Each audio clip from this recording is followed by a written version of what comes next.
What a lovely day!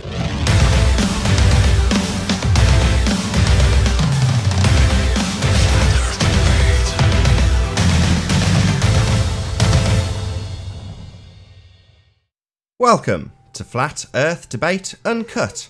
I'm your host, Nathan Oakley, and if you are new to this, my second channel, then be sure to subscribe and hit the bell notification icon to keep up to date with all the Flat Earth Debate pre-show and after-show goodness. If you'd like to support this channel, there is also a super chat that runs alongside each of these shows while they premiere, and there's also a crypto and PayPal link in the info box below this video. Now, I'm joined by Anthony Riley, so I'll see if I can get his attention over on the Hangout, so bear with me just 1 second. Oh, I'm muting the Hangout. Let's sort that out. Hey, Anthony. Yo. So, going to be covering Rhetoric. Yes. Are you? I'm guessing you're recording right now, then. Yes. Yes. Always. No, it's not always been the case that you were recording. Well, yeah. I mean, what do you mean it's not always been the case? It has always been the case that I've recorded. It hasn't. There's been times when you haven't recorded. I have to listen for your phraseology to work out when you are recording or not. Yeah, I tried to be subtle and let people know that I am recording in my phraseology. So by saying things like, "So we're talking about Rhetoric," kind of implies. But it's good that I know shit like that because it just means that I don't have to like fuck something up when I should have been keeping my mouth shut. Yeah, just assume that if you're joining any Hangout, this should just be good best practice anyway. You know, just assume that you're being recorded because that's what the box says when you join. So typically, if you talk to me on Skype, then unless I actually say we are recording, then I'm not recording. But if you're in a Hangout, just assume that you're being recorded. I do.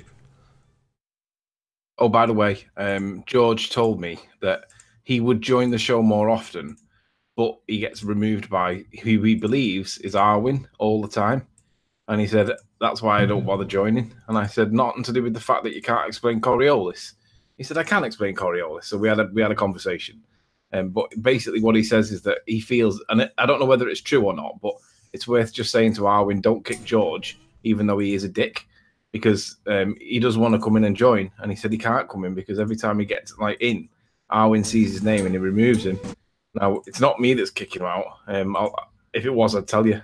But his view is that Arwen's removing him, and he said, and I do want to join. And he said, but he sees it as cowardice on your part, that he thinks that Arwen's doing this for your benefit. Oh, I said, joking. Oh, that pisses me right off, because I tell... Yeah. Whenever this subject comes up, I say, I've got no control over it. If you guys remove people, there's not a lot I can do about it. But I wouldn't remove anybody. You know, I know, but he thinks that it's being done intentionally because he thinks that you're basically, or we're scared of him. And I said, George, you're having a laugh? Yeah. I don't know who's removing him. If it's Arwen, I'll ask him not to. If it is Arwen removing him, I'll ask him not to. That's what I'm getting at. Just say to Arwen, listen, if it is you that's removing George Netanyahu, don't. Because aside from the fact that he might be a dickhead, it's easy to corner George. Just start talking about Coriolis. But anyway, the point is that he said that he would come in if he wasn't getting kicked out all the time. Now, to be honest, mate, I've not seen him get kicked once. So that may not even be true. So I think it might just be a convenient excuse for him. Maybe. So just bear it in mind if you, as and when you do speak to Arwen, it may be the case that he hasn't done it and George is bullshitting. Okay. But the other thing he said was that Nathan's show was dying on its own. Okay, if he says so. He described it as the snake eating its own tail because of the way you are. And I said, well, don't start lying and he won't be. I said, the reason why he's like that is because you fuckers come in and start telling people shit that's just simply not true. And he said, like what? Like what? So we had another discussion about stuff. And cutting a long story short, his gripe is that he gets treated badly by everybody. He wants to come in. If someone keeps kicking him, which I don't even think is true, to be honest with you. I don't think Arwen is kicking him. But he does think it's Arwen. So it's just worth mentioning to him, but don't point the finger at him because I don't actually believe him. I think he's using it as an excuse to try and cause a divide. He came in yesterday. I don't even know if Arwen was here on the after show yesterday. He came in, and I'm just like I always am at the end of the show. I'm pottering around, kind of half listening. And then when I came back, he'd gone. And you know, nobody was saying, "Oh, I've kicked George, what an asshole," or anything like that. He just looked like he dropped to me. I mean, I didn't check, but you know, he came in, didn't say anything, and then dropped. Yeah. I mean, the guys, it's hard to understand what's true with these guys because there is a coerted or a concerted, a concerted, that's the word, concert. There is a concerted attempt to try and kill the show. And I'm aware of that. So it's like, you have to take what he says with an absolute pinch of salt. But that's the position anyway. So just be aware that's what he thinks, or that's what he told me anyway. So whether it's true or not is another matter, but that's what he said. People don't know how to kill a show. It's stupid. George is like a dedicated viewer, and he thinks he's killing the show. It used to crack me up when I used to see that in various... I'm not going to mention any names. Some various YouTubers' channels. Yeah, we're going to see to it that this channel... It's like, you're a dedicated fan. You're there, leaving comments, watching every second. You know, looking for that interesting bit that you can criticise. You're dedicated. You're a fan. They don't even realise it. They don't... You know, same goes for people who make adverts. Well, it was clear that George wasn't up to speed with current issues with regards to the show because he brought up Miles Davis's video. Okay. And wasn't even aware that we'd basically shown the angular size of them are all wrong.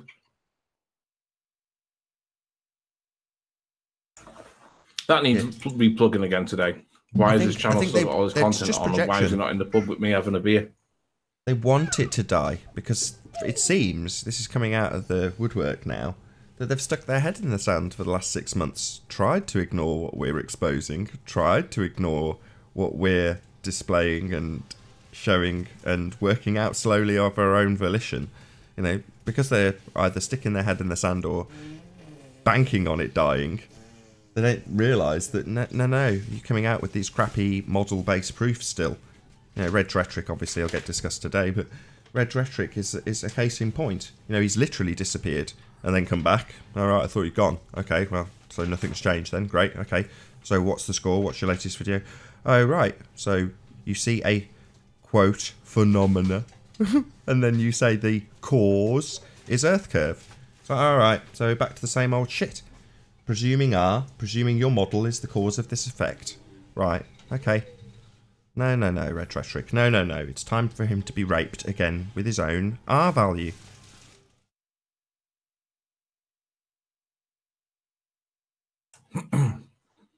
So, when we go back to the Isle of Man and Mackerel Lighthouse, I don't know if you were privy to the conversation I had with Branty. I can't remember if it was online or offline, but I said to him, perhaps the angle is something to do with the height that we're at. Because I remember Chris saying, what you're looking at with that reflection is the height that you're at. Because I think Chris knew about this, you know. I know, I don't know. I think he partially understood it. Because the way he explained it to me was like a parallel line that went out to the target, like the Globers portray it. Yes, he was doing it in a perspective view, but he was essentially saying that as you went up, that line would go up with you. And it's actually... You described it quite accurately a few days ago when you said it's like on a seesaw. Yeah. Well, it is. You know, as you go up, your angle opens up. As you go down, your angle closes. So it is effectively putting it on a seesaw. But at that extreme limit, you start to lose stuff completely. It is beyond the resolution because it's a smaller angle than you can resolve. I mean, this is bottom up obstruction, if I could actually say it, explained. But, you know, for those like Miles or Rhetoric who haven't been paying attention to the show, it's like, great. All those people who ridicule angle of attack, it's like, pff, it's just a catchy title for the angle of view. Well, isn't it a catchy title for the Rayleigh criterion to be applied to optical observations? Yeah. I didn't read that paper that you're going to present today, but most of it is based on the angular resolution limit. Now, when you say those words, most people assume that you're talking about the distance versus the size of the object, therefore the angle it measures. But that is also true as you work your way down, looking out at distance, any object in the distance. So the lower you look, the lower the angle. So the Rayleigh criterion applies to that limited angle at the bottom of anything. And the diffraction limit is easily breached if something's far enough away at a limited enough angle. So therefore you lose stuff bottom up because it's that minor amount of it, normally the bottom of a building or the beach or whatever the hell, that's in that limited angle and it can't be resolved. It's beyond the diffraction limit.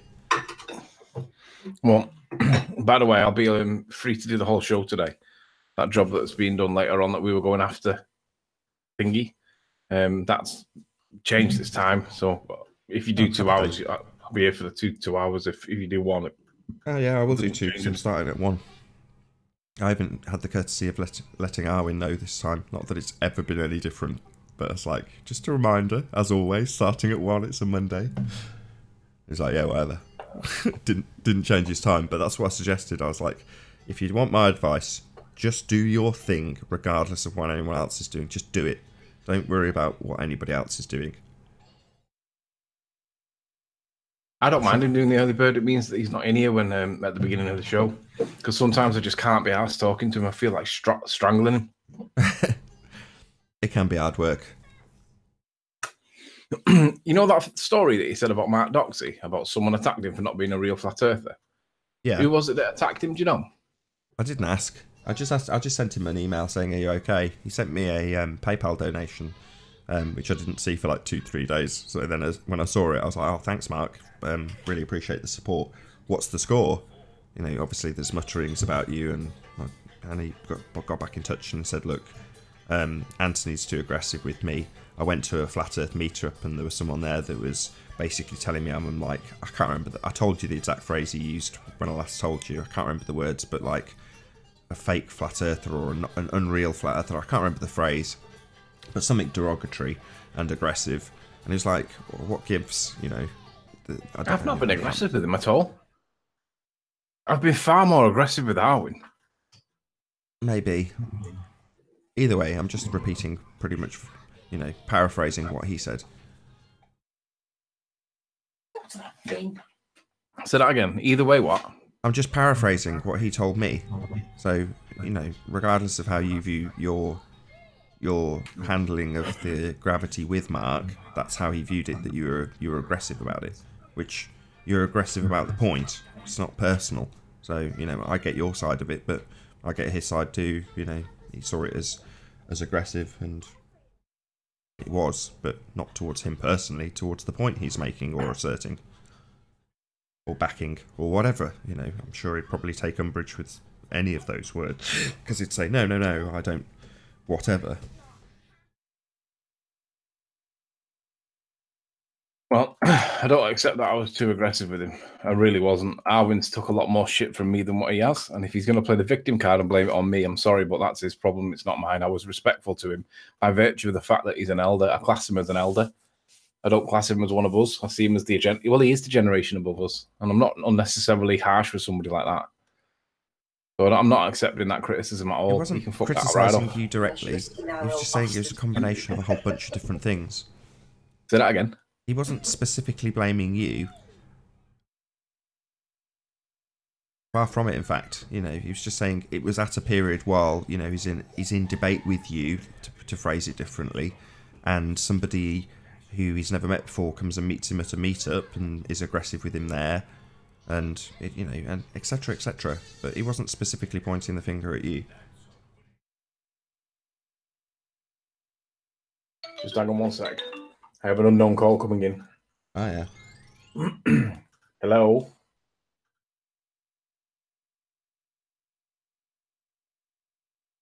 Hello, Sean.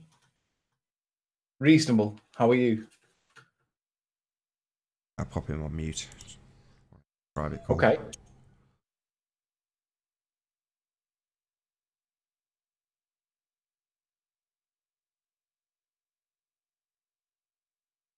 So for those watching in the after show, the title of today's debate is Rhetoric Proves Flat Earth. Clearly not been keeping up to date with the Flat Earth debate, but was acutely aware of his begging the question fallacy when he utilises the R value. So in his latest video, he's presented what we could call a phenomena. Completely excludes any account for perspective or the angle of view. And as you probably heard Anthony and myself discussing a moment ago, the diffraction limit is what causes things to disappear from bottom up. So if you have a limited angle to anything in the distance and you're missing parts of the bottom of it, there's a very good chance that that's down to the limitation of the angle you are viewing it at. Exactly the case in Rhetoric's video. Obviously, we've been covering this in great detail with Ranty's pictures of boats going into the distance through the diffraction limit, covering Rayleigh criterion, covering all of these different subjects, but, you know, Rhetoric's had a bit of time off, obviously hasn't been keeping up to date. Thinks that using a model as a scientific, in quotes, proof of something is actually useful to anybody. It's very disappointing.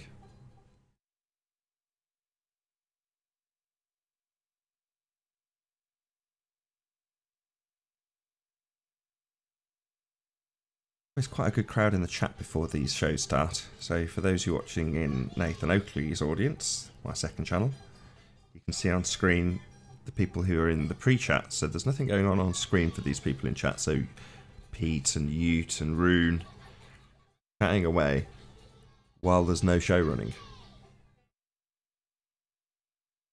Often in the after shows, which get broadcast at 0400, you'll see people even donate to the super chat after the show stream has ended. So when it's not live, they're in the chat because the stream continues after the show's finished. It runs indefinitely. And there'll be people in there for hours.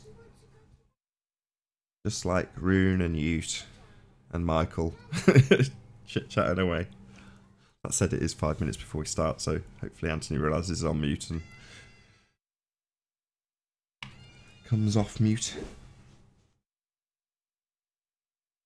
Alright, let's share this on Facebook.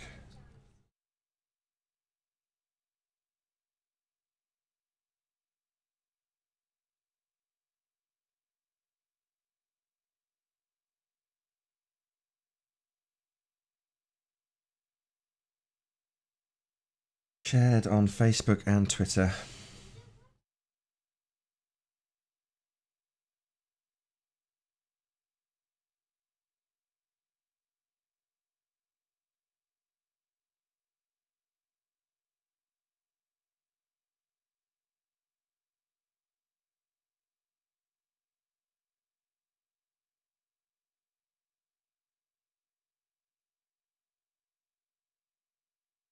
So yeah, where were we? Rhetoric. You're going to claim something's the cause of something else, in this case Earth curve causing the bottoms of buildings to disappear at distance. And there's a very useful methodology for establishing the cause of things. It's called the scientific method. Got step 1 down, observe a phenomena. Step 2 is definitely not apply a pseudoscience begging the question model and assert that that proves something. In Are You Trust Rhetoric? It's pretty sad.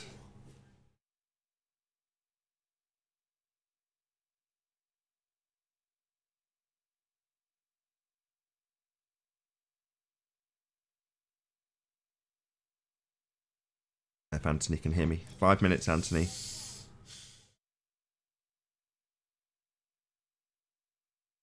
You gonna help Daddy do his intro? Eleanor. I'm in the lounge. Eleanor. No. Okay then.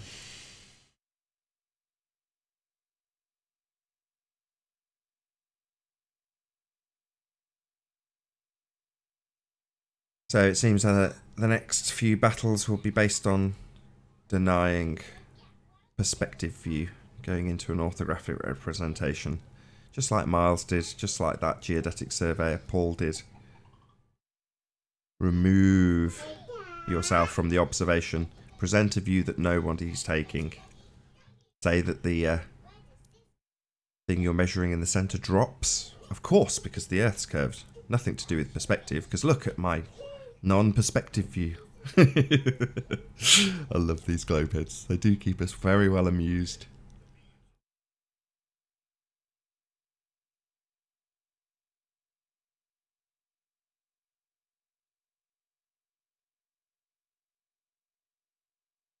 Let's have a new layout. I was going to do a vlog and then I realised that the camera I'm using is attached to the screen I'm about to tell you about, so I've run out of real estate on my setup. I've got a big projection screen, which is what you see as the audience. So I'll wave my mouse over my projection screen.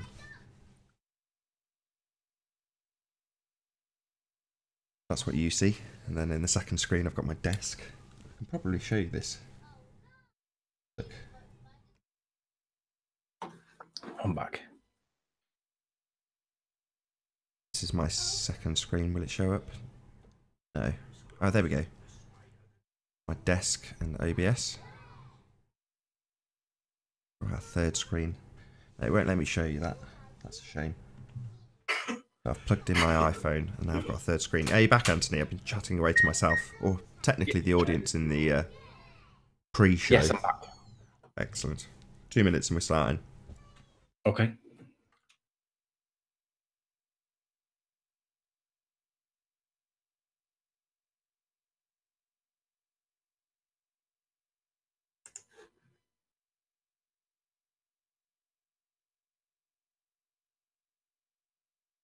Here, did I tell you about my phone as an extra screen?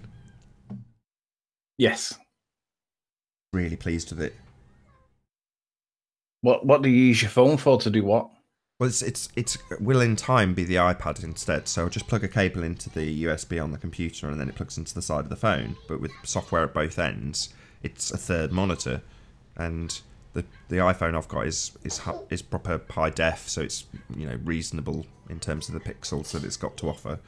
But it just means I can keep an eye on the temperatures of the computer. So because I want it to be silent in here, obviously I want it to be as quiet as possible. I say, well, you can probably hear my kid's iPad blasting from the next room. Anyway, the fans I want to keep off at all costs, so I've pushed everything to the limits in terms of what it can do without fans on. But I just want to keep an eye on it because obviously it's precarious keeping it in that state. But I want it to be totally passive while the show runs, so you can't hear, you know, graphics cards or case fans running. That annoys me on other people's streams. I want it to be silent when I'm speaking. You know, it's enough to deal with my kid making noise in the background. My kid in the background making noise. Yeah, the other way around is just to turn your gain down slightly on your mic, and then you can have a slow. Because the other thing is, if you have a slow speed but big spinning fan, a high diameter, a big diameter but a slow spinning fan, they're silent anyway. Well, that's what I've got. So instead of a CPU fan, because rather than going through the aggravation of turning off that header in the software or in the, I'm sure you have to go into the BIOS or flash it or something crazy to turn off that fan. It always requires a fan to be on. So I've just hijacked that one port and turned it into one of the big massive side fans. So the side fan is actually running off the CPU header. So I've got a massive, you know, it's massive, and it runs at nothing, like 300 RPM. And you can't hear it. Anyway, right, I've got to start.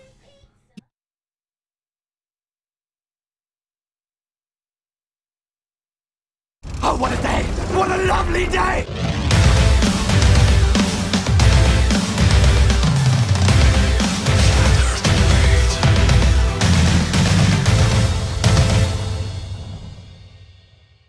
Welcome to Flat Earth Debate. I'm your host, Nathan Oakley, and if you are new to this channel, or you've not done so already, that could possibly be the case, then be sure to be subscribing and hitting the bell notification icon to keep up to date with the Flat Earth Debate.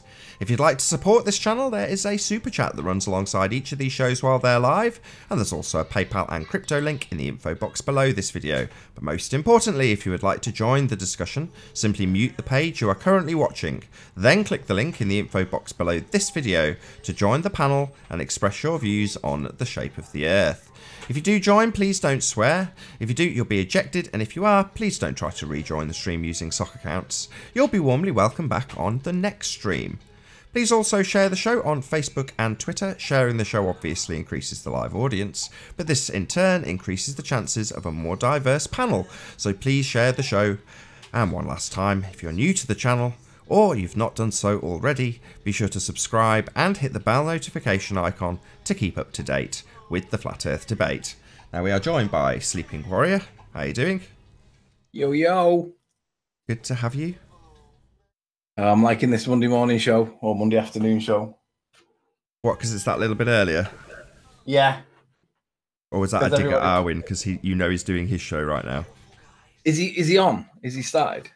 I don't know how punctual he is.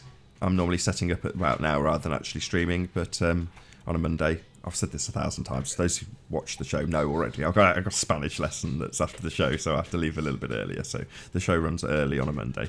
But it is still streaming at 2, as advertised. It's just you don't get a second show if you tune in for that.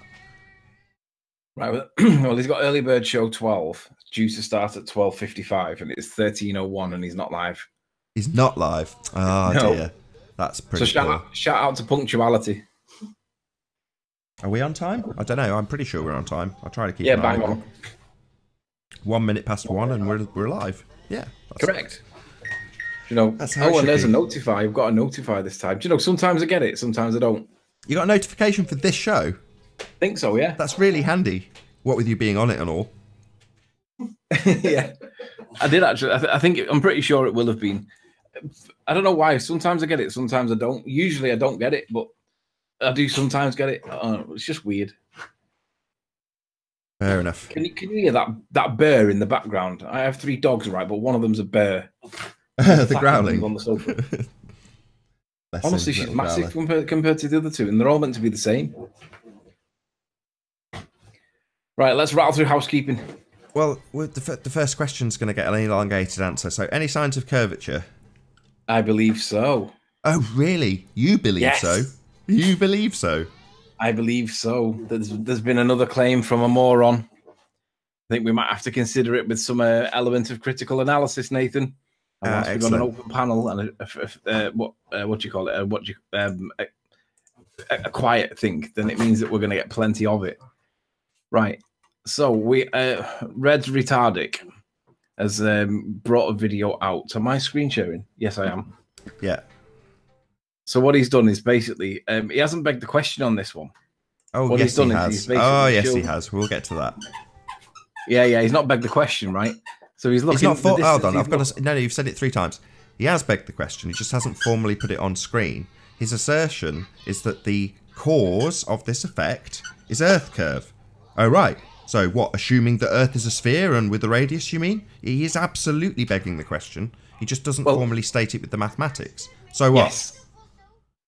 So he hasn't begged it like by doing the model thing, because I think they've learned now not to do that. But what he has done is he's claimed that, well, basically, I'm going to say that any obstruction's curvature. That's the rule that he's applying. He's not applying it based on the geometric size of the Earth, which is begging the question. No, but he is. He is. Because his assertion is that this is caused by Earth curve, correct? Correct. Well, Earth curve has got a standard fixed radius, and with the Earth as a sphere with a given radius, blah, blah, blah, blah, blah. He's assuming the Earth is a sphere, and that sphere is the cause of the effect. So, in other words, there's a model of a begging the question fallacy proof and I think perspective hijacking curve calculator that says Earth is a sphere. His assertion is that is the cause of the effect he sees. He's absolutely begging the question. Well, what we're going to do is me and you are going to snip out what we're about to say, and we're going to entitle it Flat Earth Tampa Bay Blink Test Debunked. So that if anybody looks up the Tampa Bay Blink Test, because they think that it's brilliant by Reds, they'll see the debunking at the same time, and this is going to be that. Because basically what he claims is basically what I'm going to say, it's any obstruction's curvature again. It's the usual fallacy. And what he shows is this rather weird shimmery thing that is quite interesting in some respects when he puts the blink test over it. Now, there's a couple of issues with it. Firstly, look at this triangular shaped building that's on the horizon. It's got like a teepee kind of thing on top of it, right? What he does to compare this picture is he uses a picture where that part of the building is completely behind the other building. So obviously we're at a slightly different angle. Now, I don't mean that as a criticism. I mean that as a be aware that this is not the same angle. So the orientation of the buildings you need to compensate for by virtue of that fact. Doesn't mean it's a criticism. It just means that you're not going to get an exact comparison match when I'm going to demonstrate my points against this. So bear that in mind. It just gives me leeway rather than criticisms of Reds. But what I want to point out is this building that's got these steps that steps down. There's 4 big steps to it, and we can see that there's these white buildings on the shoreline. I'll call it. These buildings here. Look where they are in relation to the horizon, and look how much is sticking above them. And then also look at how many floors there are. Look at the way that these floors are presented on this image. Now, I haven't counted all these floors, but What we can now do is go back to the first image, and you can see that for some reason this top bit seems to be stretched, but then it seems to follow some element of distorted but even level of ratio. Like it's not doing anything weird until you get to these last, say, 10 or so, maybe 15. We see it with Ranty's boat. It starts to compress at the horizon for whatever reason. It's to do with numerous different factors. I'm pretty sure you're going to talk us through it. But we can definitely see that at the top, it's like nice and uniform for the top half, but for the bottom half, it starts to squash and compress and distort to all hell and back. But that's when you realize that the scale's being squashed, then you can apply it to this building that's got the steps coming down it. So you see the 4 steps that are coming down there, but you also see the white buildings that run in the front. Now, we do see them buildings. They are in the picture. But the problem is when Reds does his so-called blink test, which is what we knew that they would always do. Ranty said it with his boat. There's the white buildings that are in the foreline, and we clearly see them, Reds.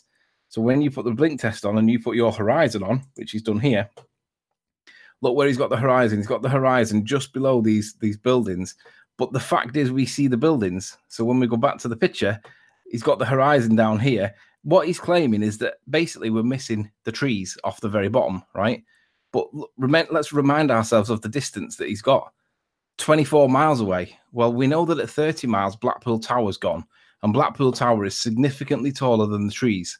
So we know that this is not in the right scale in the first place based on the distance. And of course, this basically debunks soundly. Because at 24 miles, if he's just cutting off the trees because of this so-called curvature, now let's go back to the horizon line. Look at how thick the horizon line he's put in. I mean, I'm going to say that those squashed trees fit into that block that he's called the horizon, but he debunks soundly by doing this because, of course, soundly's only at 16 miles. So if we've got that curvature of the Earth the way that soundly shows it at 16, then you've got to admit that there's got to be more curvature in this picture, and there's clearly we're seeing down to the trees that's blocked by the horizon line that Reds has added to it. So if we go back to the part where he's not got the trees being added, I'm going to say that they're squashed and that little tiny bit of that mirroring that sits on the horizon that's actually obstructing what we see, which they call the curvature of the Earth, but we know is actually caused by something to do with the angle. Nathan, do you remember what that phrase is called? It's the diffraction limit. So most people now understand that as you back away from something, the angular size gets smaller. Or to put it another way, as Anthony phrased it, it's getting more and more squashed as you get away from it, to put it in layman's terms. Well, at some point, that squashing becomes too severe. The angle to the bottom of anything at distance will be too limited to see. The angular resolution, obviously to the top of this building, in this picture now, is bigger, there's a wider angle to the top of it than there is to the bottom of it. Now, limited angle is the same as backing away from something if you want to look at it in those terms.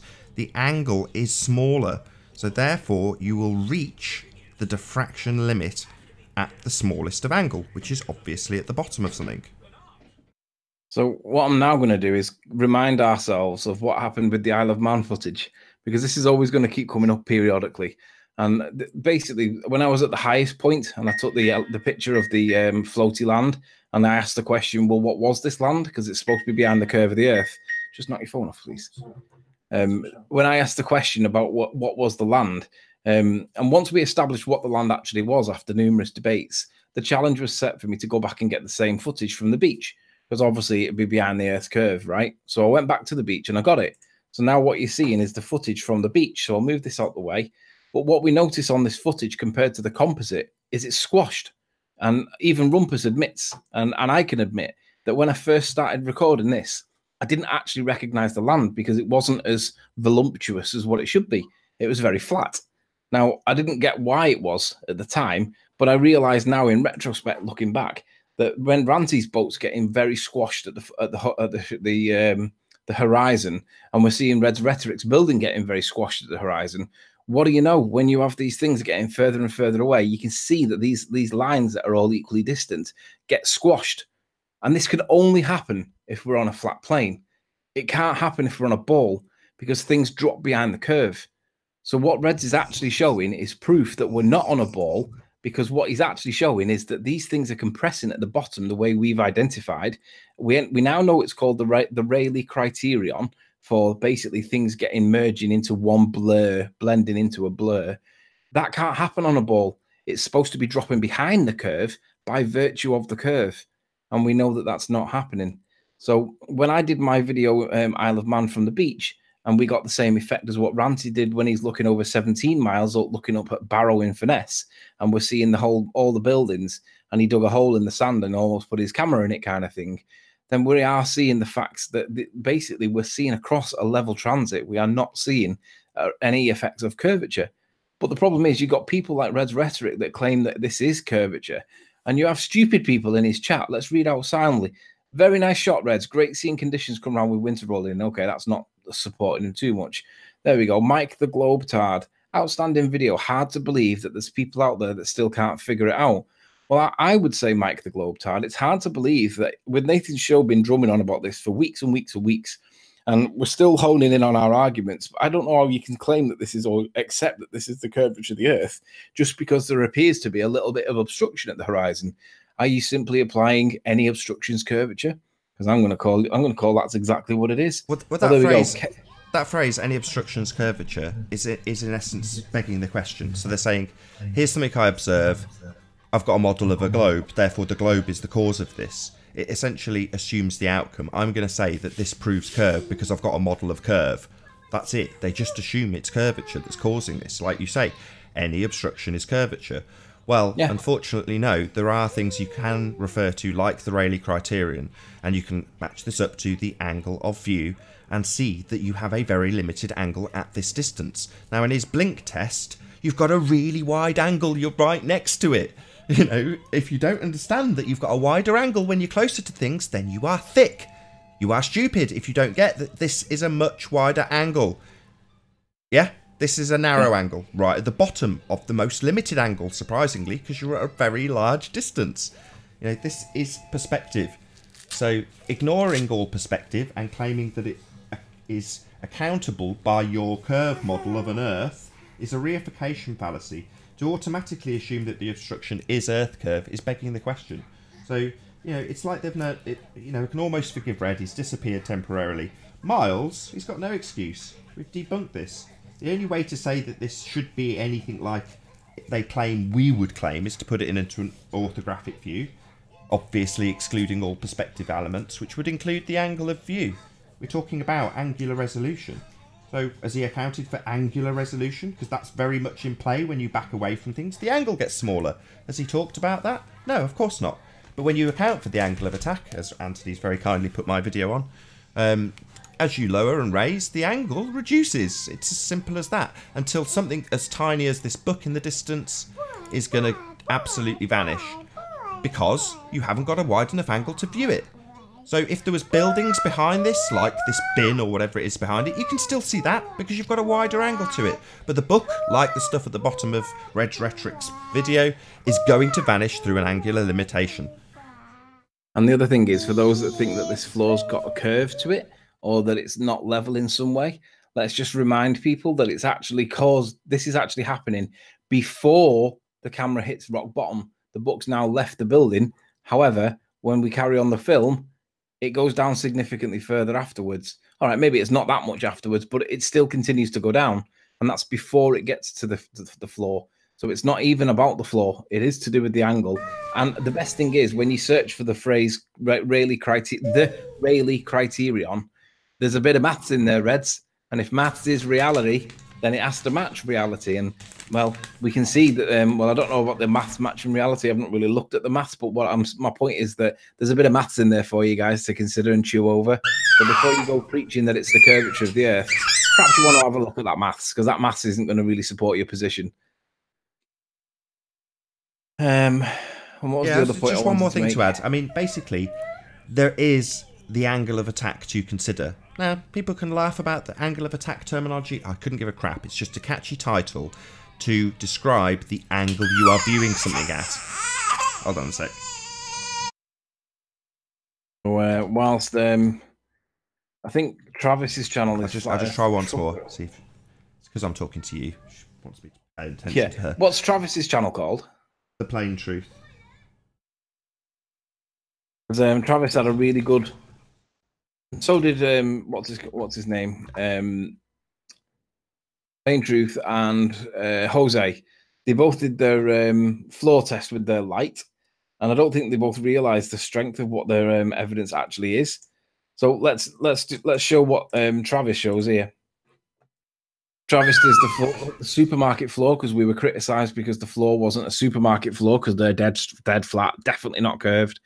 So what Travis is showing here is when he gets his light source, he only has to go a few feet down there. He walks right the way down the other end, but he doesn't even need to because it literally stops right at the beginning when he puts it on the floor. So if you're going to argue that these floors are bendy in some way, then I'm sorry, but that's a nonsensical position because this floor isn't like curvy. You can see by the reflections of the light it's going down. It's basically perfect. But watch what Travis does now. He only goes maybe, 10 steps, and he drops his light, and, whoa, what do you know? It's been completely obstructed for some reason. Now, why? It's the angle. We know that there is a limitation crop. Can you see that? So if I try and really quickly, where is the light now? It looks like sunset, right? On a flat plane. It's exactly the same as the sun. So you guys are all thinking that you've got this all pegged out as curvature, and you claim that it's curvature, and everybody else holds each other's willies while they all sit there and congratulate each other on how wonderful they are. But the Rayleigh criterion applies. There's a bit of maths in there for you to chew on as well if you really want to chew the maths.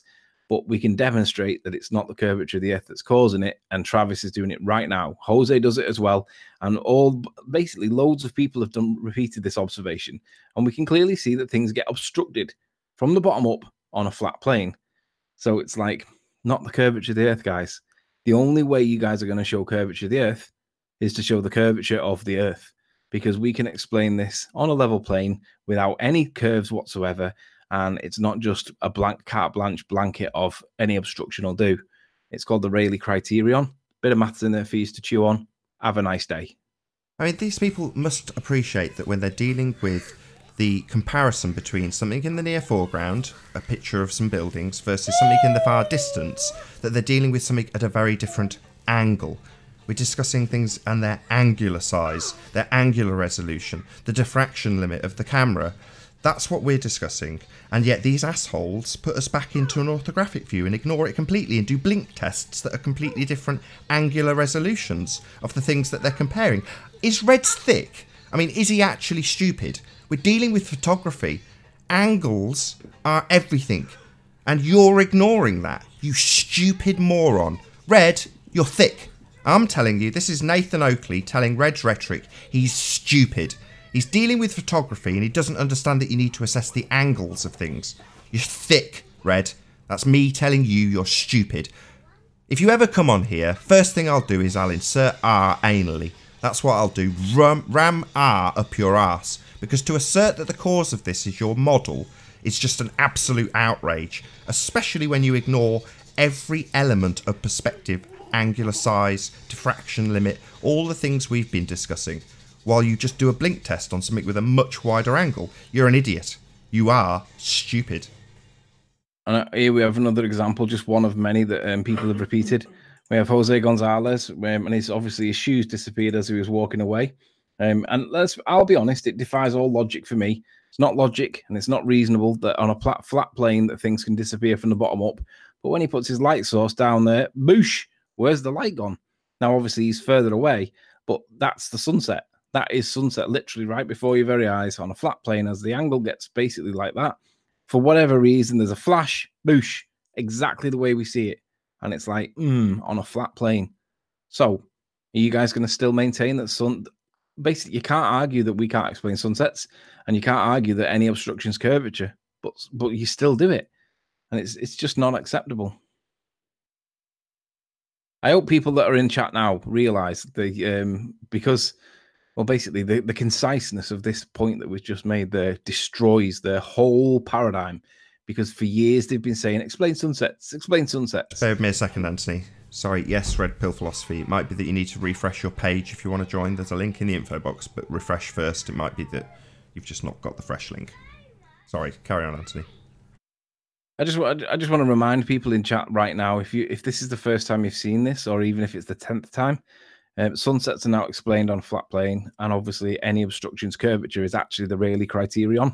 So just remember those two phrases. We can demonstrate on a flat plane that the sun will set, and we can also demonstrate on any obstructions, curvature points, that it's actually the Rayleigh criterion. So, and there's a bit of maths in there for you to enjoy too. So, can you do me a small favour and just go to I'll just take the screen off you for a sec. But if you can go to the playlist on my channel called Angle of Attack, and there's basically been between myself and Flat Earth Audio quite a lot of work done to these videos to make them more clear and get closer to the actual action of things disappearing from the bottom up. But you can, like I say, if you can go to that playlist on Nathan Oakley 1980 channel, hopefully you can just spin through each of them and go to the main points, because they're each only a minute or two long.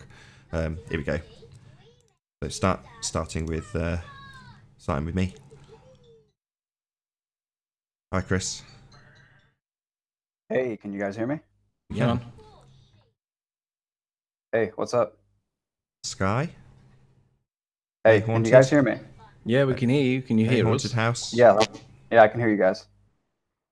You hear us? Okay. Hey, Jonathan. What's up? Well, I don't. I can hear everything. Thank you. Present something, but I don't want to barge in and interrupt what you guys were up to. So whenever you guys are ready, I'd just like to show something real quick. Yeah, you go ahead now. I mean, this is a playlist that's already on my channel, so it's just I'm filling visually. But if you've got something to present, just present it, and I'll put you on instead. Okay. Thank you, Anthony. Let me go ahead and share my screen here. Let me see here. How do I share my screen? Top right. Sorry, top left. If you move your mouse over the Hangout page, top left, there's a green button at the top. And then just click the right-hand tab and pick what you want. There you go. All right. Can you guys see my screen? Yeah. Okay, great. By the way, are we live here? Or? We are, yeah. We're live, right? One thing before you start. Anybody having problems with the signing in? Check your syncing, your Google Sync, and make sure you're signed into your YouTube account. Proper YouTube account. That might help. Sorry. Right, you're up. Okay, I'm going to go ahead now, right? Go ahead. You're good. Okay, so I captured a few things with P1000 about a couple of weeks ago. I think this kind of gets to what you guys are talking about with compression. So there's these buildings here. They're about 14 miles away from where I was standing. And give me a moment here. So I don't know if you guys can notice this, but do you see how the top balconies here are like a certain width, but then as you get lower towards the base or the base of the building or towards the horizon, the balconies become thinner and thinner and thinner until they're basically these tiny little slivers that just compress completely into each other, and they don't resemble anything of the balconies up top. So I don't know. It just seems to me like it could be a good example of the compression effect that you guys have been talking about lately. I don't know. What do you guys think about this?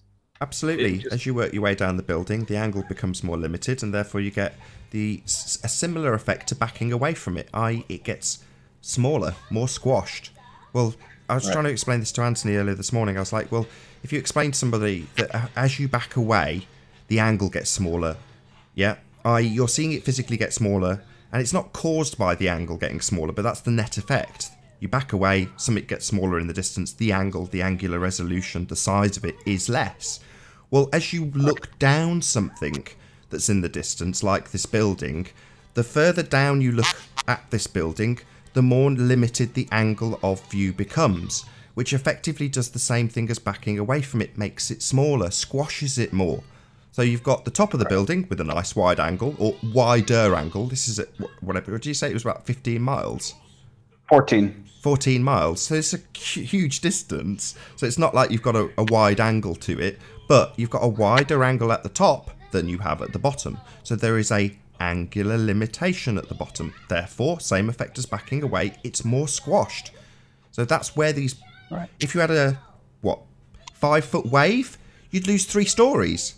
Because it was in the foreground, obstructing the midpoint of your camera. Therefore, 3-4 stories disappeared, gone. What, to the curve of the Earth, if you beg the question and assume you've got a bloody radius? No, it's just compression due to the angle. Yep. Yeah, I think you might be right about that. Again, here's a few more images, and they look pretty standard up there at the top, the thickness, and then the lower you go down towards the water line, they become these thin little slivers. And what constitutes, 3 stories of balconies down here can fit in one balcony up here. So people talk about the bottom up disappearance of buildings on the horizon because we live on a ball. Well, this could just as easily explain why things appear to disappear bottom up. And I think, like Riley was saying earlier, you can't compare the top of the buildings to what you're seeing closer to the bottom. And then you certainly can't go ahead and, with these so-called blink tests, overlap a close-up image of the buildings on the top and then say, well, the bottom half is missing. So yeah, it's pretty ridiculous. And when you see it right here like this, when you clearly see that they're compressing, when you clearly see that what constitutes 30, 40 feet near the bottom actually fits in just one 10-store balcony up top up here, yeah, I think there's a lot more going on than curvature. In this image, if you just go back to that last image, you've got something in the mid foreground. What's that? I think it's a couple people on a boat. So that's about what, at maximum, probably 10 foot high. I would say, yeah. Yeah. So therefore, if you had waves that were 10 foot high, you'd lose literally 3 stories just from having waves between you and this building because of the compression that's applied to the bottom due to the limited angle. So you can imagine a stormy day, you're going to lose a lot more. Not to mention the fact that the angle becomes even more limited if you've got waves, because that's the deck that gives you the angle in the first place. You're looking over this water, that gives you your angle. That's your baseline. So therefore, if the waves are higher, the angle's even more limited. And what's going to happen to those bottom floors if you've got an even more limited angle? They go beyond the diffraction limit. They are literally of too small an angle to resolve, so they vanish completely. Again, and maybe even the higher stuff, which is then brought down a few levels because of the limited angle, because of the higher waves. You end up losing 5 floors just because of a few waves at 10 feet. Incredible, but absolutely not curve of the earth when put into a bloody non-perspective view. Yeah. I don't know. It just bugs me the most that Reds has come out with this as another crappy globe Earth proof or flat Earth debunking. I forget how he's phrased it or termed it. But in either event, this is pathetic. I remember 6 months ago going to his channel and trying to find an example where he's used the curve calculator, this is just that. It's no different, to prove that the Earth's a sphere. It's like, he said, oh, that was 12 months ago. You can't really, it's not like it's a new... It's like, oh, now you've just done it again. You've just not put the calculations on screen. But you're still assuming Earth curves causing the effect of the bottoms being cut off. No. Why aren't you accounting for angles? This is photography, right? Angular resolution is everything, right?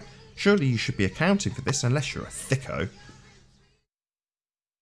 Yeah. You guys should put him at the back of the line, Like, he had his shot, and you go back in the line, Red. Let some other people get a shot at it.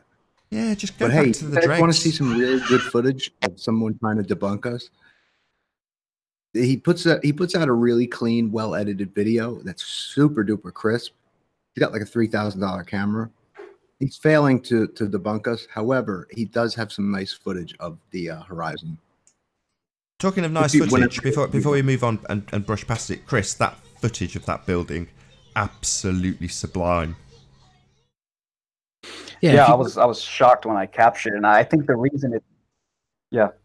Go back to the one with the boat and the 2 people in it. Sure. How high are you when you took this picture? Just about standing on the water. Pretty much standing on the water, yeah. So the camera's height was, I would say, roughly 6 feet above the water.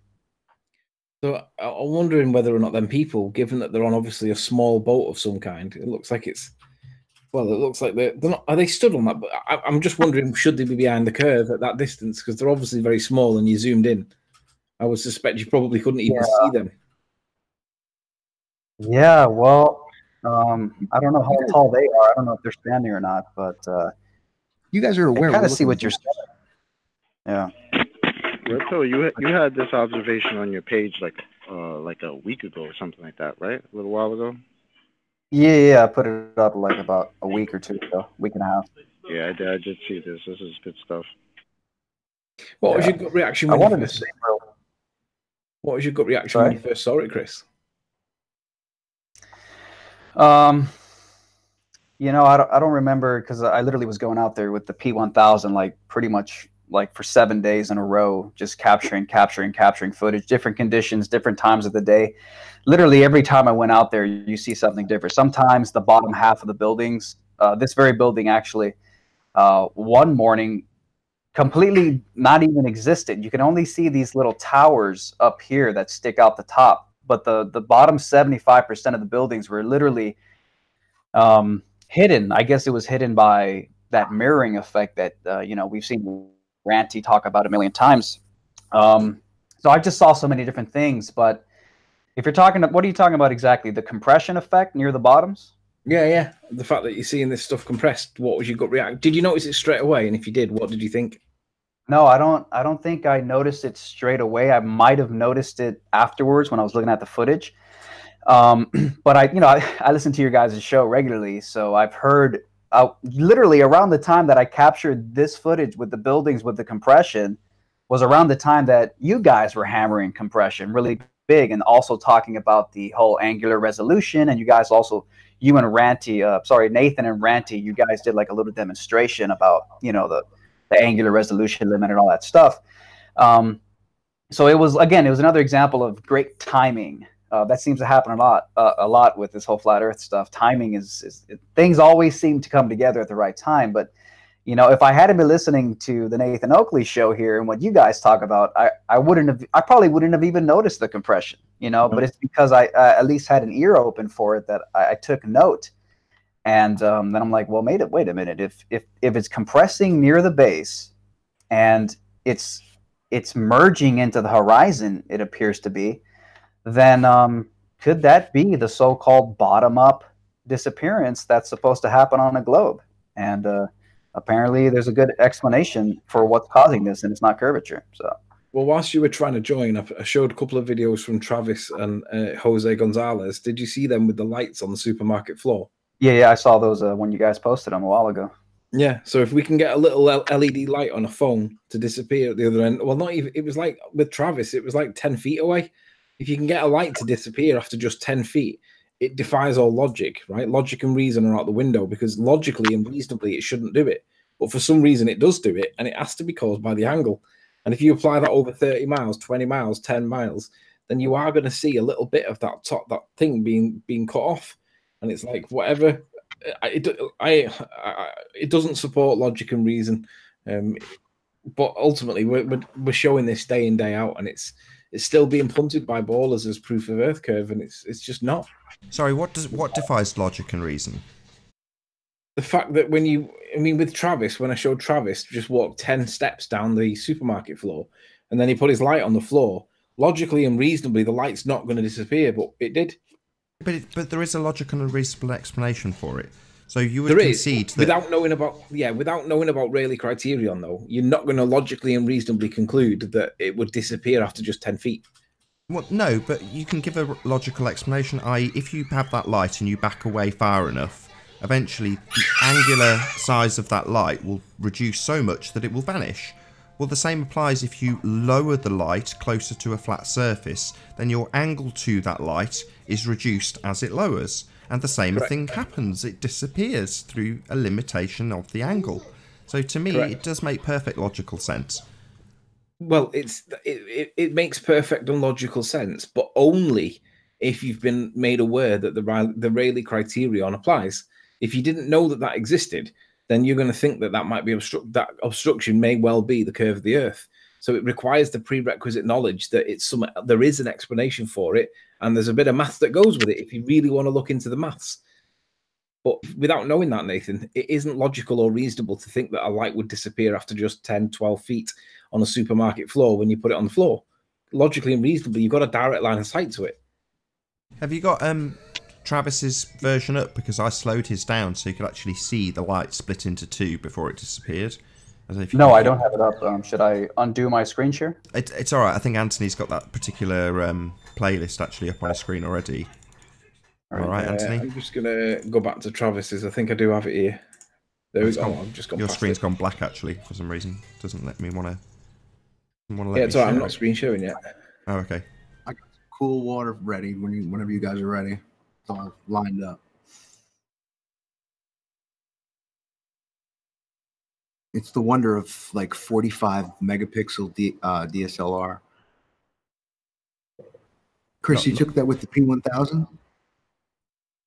What, the lighthouse? Yeah, that photo I'm seeing. Yeah, that's Is that P1000. a still? That's actually a still frame from video. Yeah. Okay. Yeah. I was going to say, because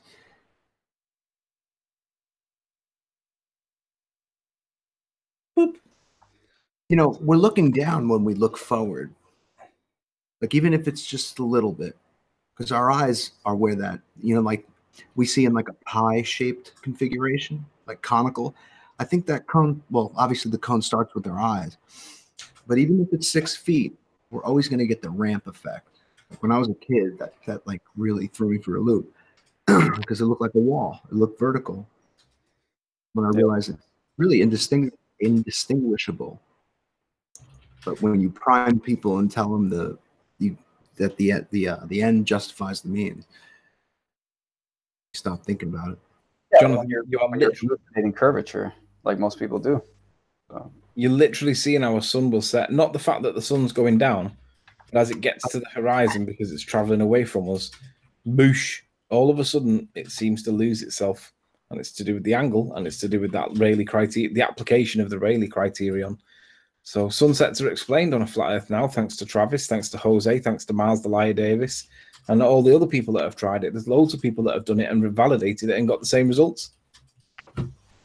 Hey, did he check the flatness of the floor?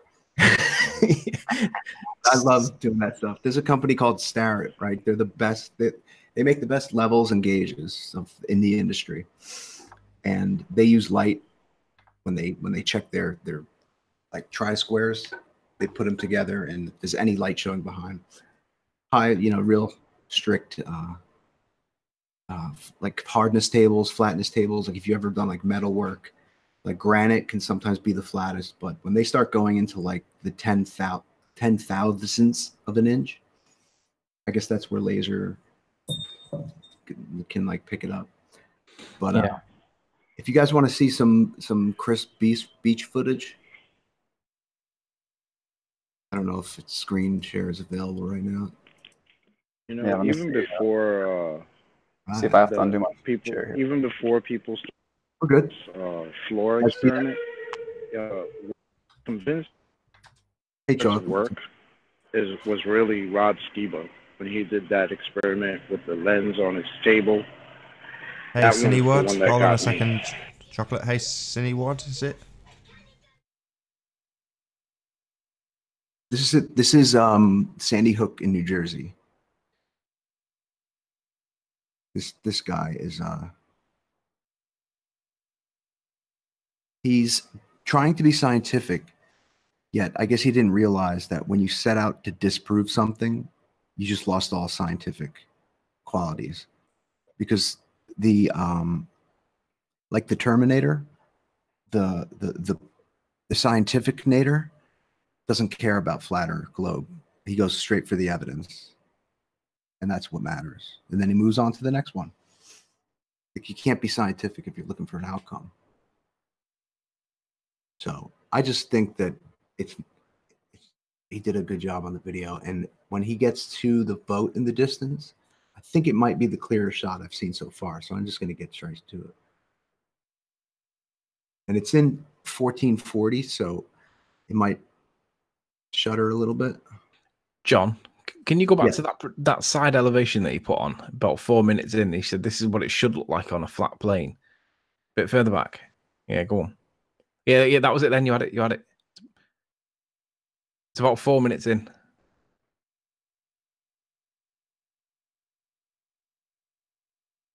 4 minutes, not 3. Oh, okay. Bit further forward. There, that's it. That graphic Yeah, on screen. Right, hold it on that one. See how he's got that represented, right? He says, this should all be visible on a flat Earth. Well, no, it shouldn't, because you haven't considered the angle, right?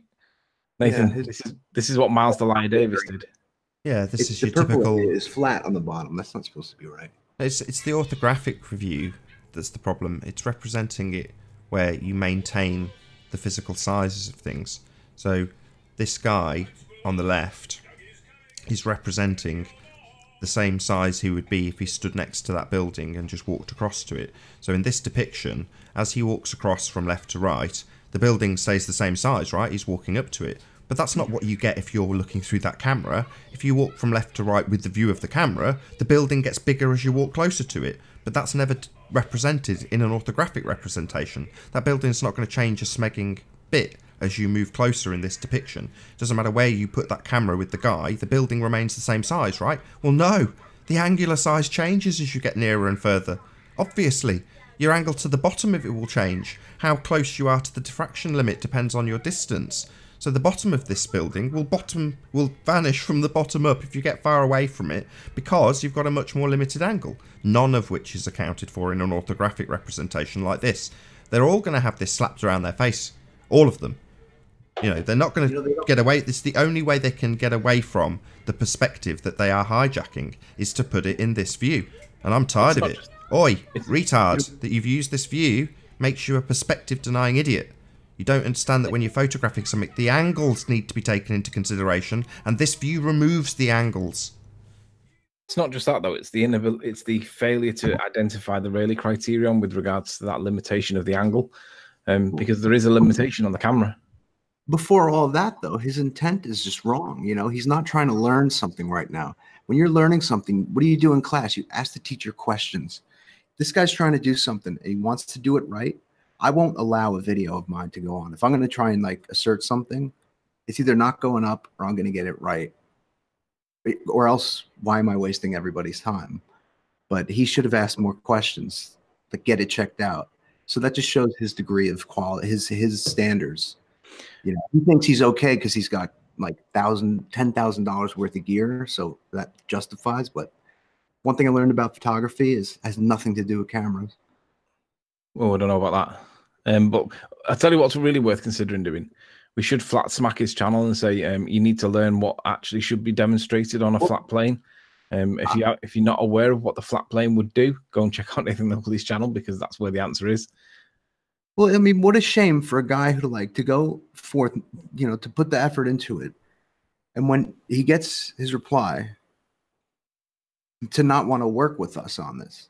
It's like, well, dude, you got all the gear. What's your problem? Like, all the gear for what, though, Jonathan? Because what's he taking, right? He's taking a picture. Hold on, don't move. Leave it on this frame. So, in this picture, oh, what picture? What camera's taking this picture?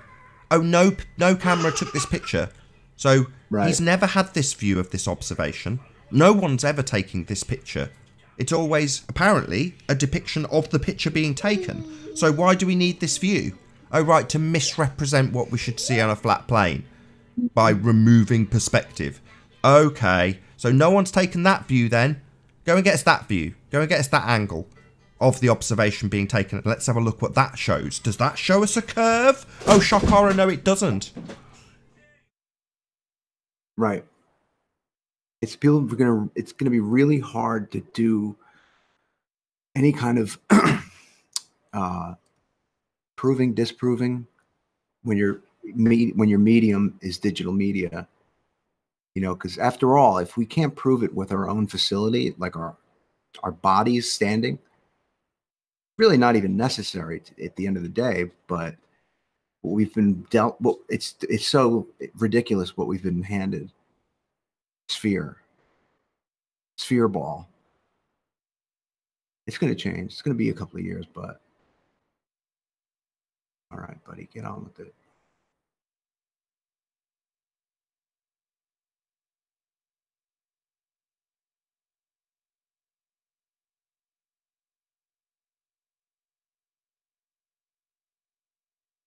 Come on.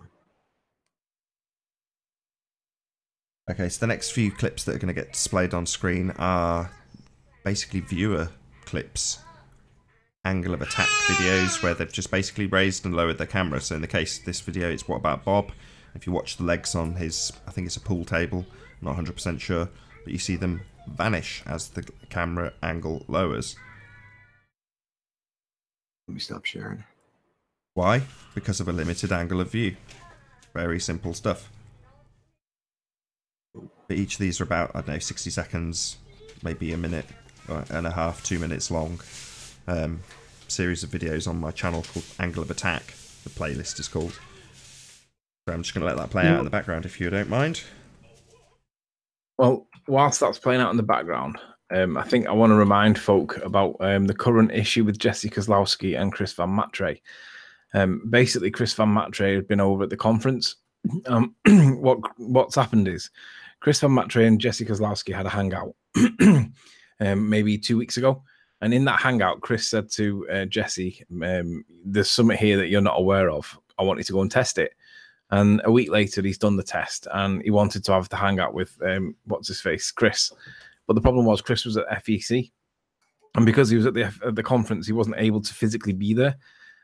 So what's then happened is Jesse Kozlowski has then claimed that Chris, quote, didn't want to have the hangout. And that's misrepresentation because Chris wasn't actually there to have the hangout, but he's told all his subs that obviously Chris has ran. And then he's entitled this video, his most recent video, Chris Van Matre proves Ball Earth, in his absence, right? Without the man being there to explain whatever the issue is. Because You're right. Kozlowski's got no clout anyway, but go ahead. Well, it's just the fact that because he's not there to be able to explain why this is nonsense, it makes his audience think that in some way this is now flat earth debunked. But it's totally disingenuous because the guy wasn't there to be able to talk about to him about the issue in hand. So really, just be aware that Jesse Kozlowski is a snake. Yeah, he is. He's got a lot of he's got a lot of ticking time bomb kind of like aspects to him. I remember Dave Weiss, he was like, dude, keep that guy. If he's part of your this was 2015. If he's part of your meetup group, I am not going there. Keep him away from me. Don't ever mention my name. He's crazy. Yeah. He's from South Jersey, and he got pissed because I booted him from the meetup because he alluded to being someone who was open to it. But then when he described when he explained his feelings on it, he was like, come on, man. I mean, everybody's known. It's an ellipsoid on the revolution. That's what it is. I'm like, how are you so sure about that, man? And he's a Dungeons and Dragons cocky kind of like know-it-all dude. He thinks he's smarter than everybody, probably got pushed around in high school, and he's a surveyor, so he looks through the Adelites all day, and when you do that, you start to think you're an expert because it's easier and you're quicker with it. But you also lose, you also fall into routine, so you stop trying new things, and you get stuck in a rut of, loop. Yep. He's got that geodesy stuff is just nonsense. It's point. Once you take your eyes away from what it is we're dealing with here, and it's only this is useful for anybody who's got questions, and that we've all had family members and watched our families growing up have debates during family dinners, uncles versus uncles and that sort of thing. There are people who just can't lose. They can't. To them, it's like social death. Yeah. Anything. Well, that's the definition of a bigot, and it's the definition of an extremist. And most religiotards are ball earthers. Most ball earthers are religiotards. They just worship a different god. Praise Helios. Right. And Flat Earth it's been kind of stinky for the past little while. It's too much nonsense, and I'm ready to graduate to phase 2. If anybody's with me, phase 2 being leaving the promotional side of it behind, because you can either research or run around screaming it at people, like literally. And I don't think that works because there's nobody here that became a flat earther or became anything because of it. It just doesn't work. It looks crazy, and it's really starting to get to me, especially this dude in New Jersey. This other guy in New Jersey, I'm not going to say his name, but physically aggressive towards young college kids, screaming on a street corner. And it was the first time I actually considered, you know what? That actually looks like a guy who was paid to really crazy this up. I wouldn't. And the three or four kids that are like looking at him, they all got their cameras with these big grins on their face. Like, look at this nutcase. Yeah, I think he's bouncing NASA, this, that, tax. You're being lied to. Once I hear you're being lied to, I'm out. That's it. Done. I think that's where you go be a victim somewhere else, buddy. You know, we can solve this problem. We can figure things out. That's what this is here for. Yeah, we'll end up with more questions, sure. Hey, Travis, is that really you? Hold on a second, guys. Is that you, Travis? Yeah, it's got to be Travis. Yeah, it's me. Good to have you. The thing is, Jonathan, are you familiar with the channel Roxanne the Globalist Denier and Marilyn Level Plane, I think it is, or Level Horizon? They're both activists. They both do a lot of Marilyn Teed. She's from New Jersey, I think. The British girl, Roxanne? Yeah. Marilyn's the 60-year-old woman. Marilyn Spirit Level, that's her name.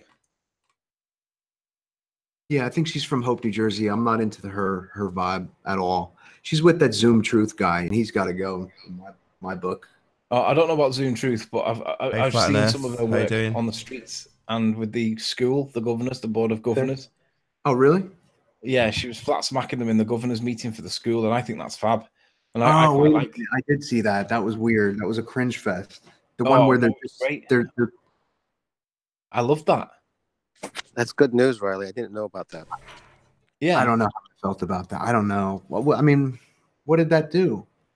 Well, it's not so much what it did. It's more in terms of when you're saying about you've just got people preaching and basically not really getting anywhere. My point was that I hadn't really considered the effects or the impact that's there with regards to doing activism of some kind. I assumed wrongly that everybody's on YouTube. But then I think back to my position in 2016 when I didn't realize that there was a conversation in Flat Earth on YouTube. And if no one knows it's there, then they don't know it's there, do they? And what I've realized is that the only way really we're going to get this to be like acceptable socially to discuss is to get out there and do activism and basically get the word out there somehow. Good activism, and an actual congregation in the street, like a meeting of like if this really means something to someone, it's got to show. It's got to show. It's not about getting some like waking brutally, like just the anger's got to go, the emotion's got to go, because it comes down to information. And there are, you've heard of national standards and the standards boards, and they have to review everything. And they set the standards for weight and measurements, and like the underwriters laboratories when it comes to like safety, sheathing on electrical cables. When it comes to this stuff, geophysics, it's been set in stone. But I think it can be changed. That's the non-fun stuff. That's the stuff that doesn't get filmed. And when people film themselves doing these flat smacks, there's something else happening there. Like, you don't need to film yourself doing it, because nobody really needs to see. Sorry to interrupt a second, Jonathan. This is the one I want you to watch, because you can actually see as he raises and lowers the camera, you see the diffraction limit being reached. So as he goes down, it splits into two. There. And then disappears. So this is that diffraction limit being reached through a limitation in angle by lowering it towards the flat surface. This is your video, Travis. I'm not sure if you realised that you'd caught this when you did it, but when I zoomed in and actually saw what you'd caught, I was really chuffed. That's why I went to the effort of zooming it in and slowing it down and all the rest of it, because you go slow enough to actually capture that effect at that limit. Go back to that, what you just had, the vision cone.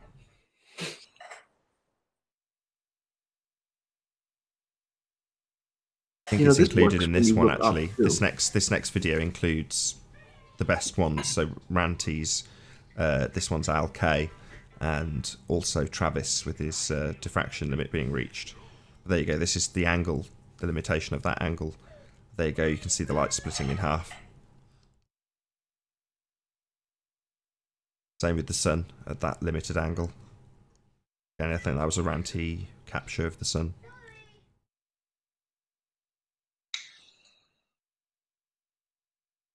When they stop, when these people, there you go. Can't so I had them all lined up one next to the other.